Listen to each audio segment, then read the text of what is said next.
નમસ્કાર દર્શક મિત્રો, એસડી ન્યૂઝ ગુજરાતી ચેનલ પર આપનું સ્વાગત છે અને હું આપની સાથે વૈશાલી પુવારુ કરીશું નજર આજના સમાચારો પર।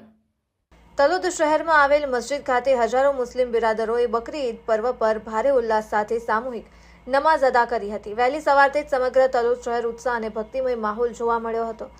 સવારથી જ નાના મોટા સૌ કોઈ નવા વસ્ત્રો સજીને મસ્જિદ ખાતે સૌ એકત્રિત થઈ હજારોની સંખ્યા મુસ્લિમ બિરાદરોએ એક સાથે નમાઝ અદા કરી હતી। ત્યારબાદ તેમણે ઇસ્લામ ધર્મનું આધ્યાત્મિક અને સામાજિક મહત્વ સમજાવ્યું હતું। નમાઝના અંતે દેશમાં અમન, સુખ, શાંતિ, પ્રગતિ અને કોમી એકતા માટે ખાસ દુઆ માંગવામાં આવી હતી।